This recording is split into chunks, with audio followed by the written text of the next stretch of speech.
like a goddess, and she talks so sweet. It's like I can't believe I'm the one that she wanted. And if I'm really being honest, I know I could be everything she needs if she let me get on it. Yeah. So come here, baby, listen close, hold me tight, don't let me go. Girl, you know that I'ma want you all my life, but I got so much left to do, except for falling in love with you. So I'ma let you keep me up another time, but please don't stay the night. Don't try to change my mind, baby, please don't stay the night. I must do what's right. Don't make me ask you twice. Oh, don't stay the night.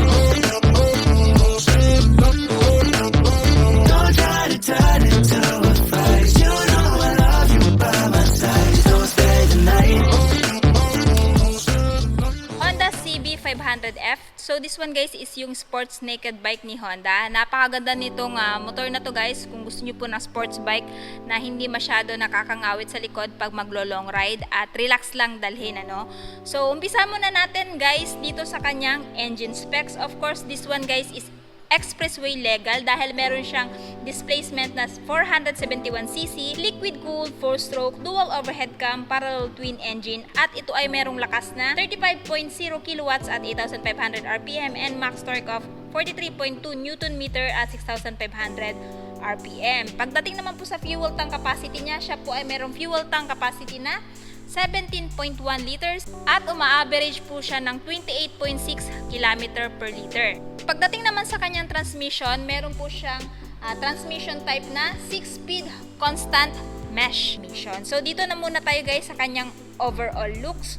Meron po siyang color variant na matte axis gray metallic, tapos meron din pa po siyang isang color variant which is hindi po siya available dito na Grand Prix Red.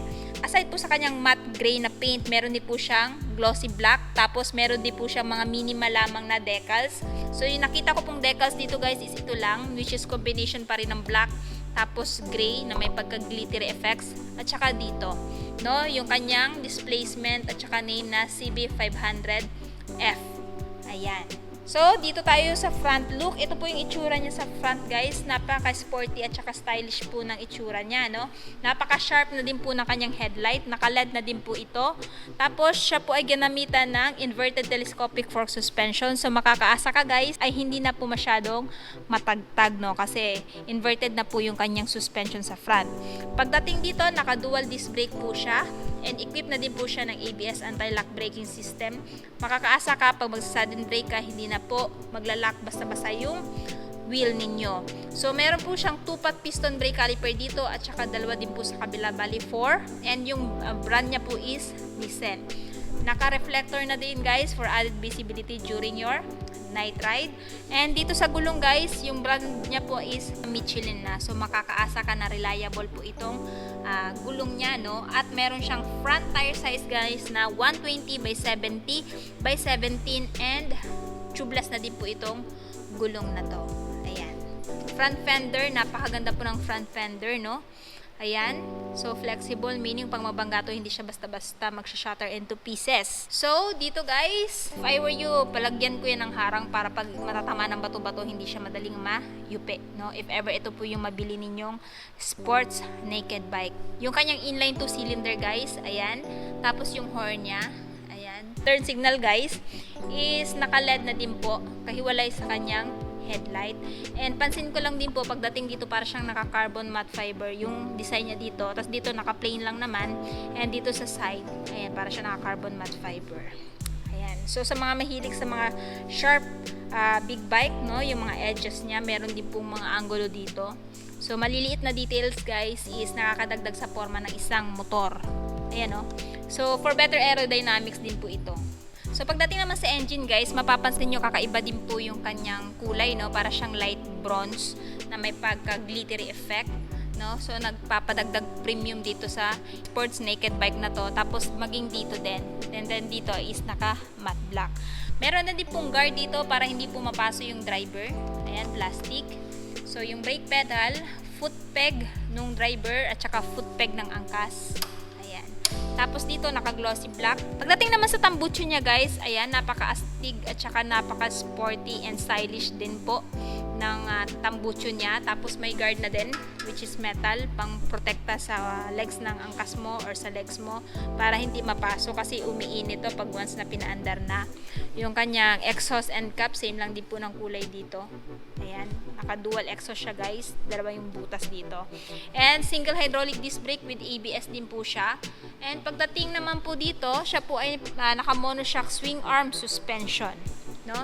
So, yung brand ng tire niya guys is Michelin pa rin na may sukat na 160 by 60 by 17. So, kung halimbawa ma-break in po to, no, maganda na po ito maneho sa espalto kasi napakakapit na din po ng gulong na to. Pag once na na-break in na itong gulong na to. Then dito guys, pagdating sa underneath niya, parang naka-carbon matte fiber din yung design niya dito. Ayan, napakalinis. No? Tapos dito kung mapapansin nyo may butas din. Labasan din niya ng hangin guys. Parang nang sa ganun, mas mamamaximize nyo po yung speed nitong sports naked bike na to. Tapos, siya po ay naka split seat type. So, meaning magkahiwalay po yung upuan ng angkas at upuan ng driver. Meron na ding hawakan yung angkas dito kung ayaw niyang, alam niya na humawak sa inyo, pwede siyang humawak dito. Tapos, dito tail, naka-LED, turn signal is naka-LED. May ilaw na rin ang plaka dito, reflector for added visibility during your night ride.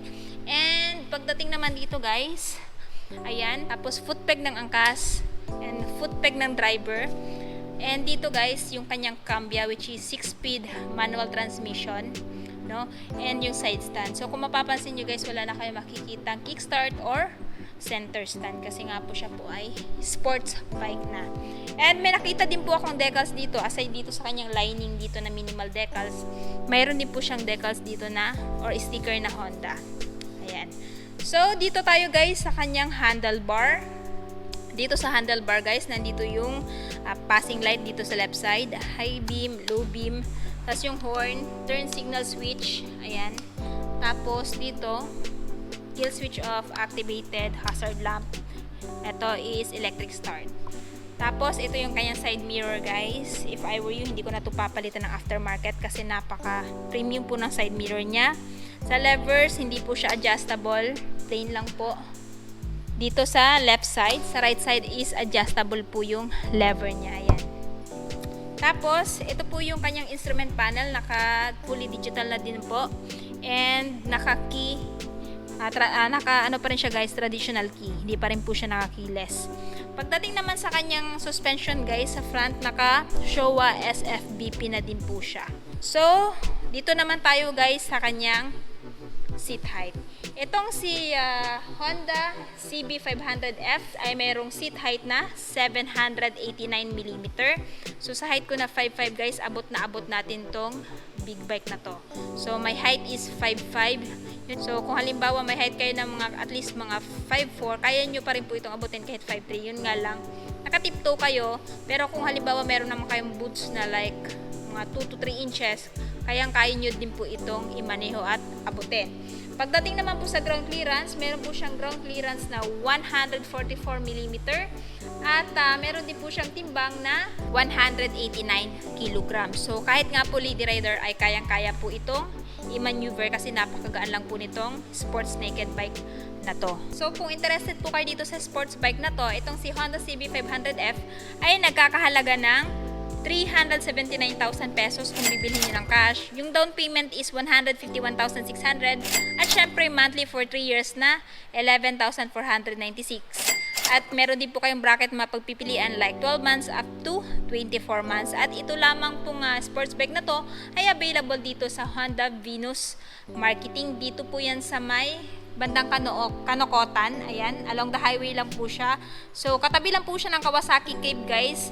Anyway, ilalagay ko na lang po yung full address at saka yung phone number nila sa description box ko sa baba para po makapag-inquire kayo regarding dito sa big bike na to.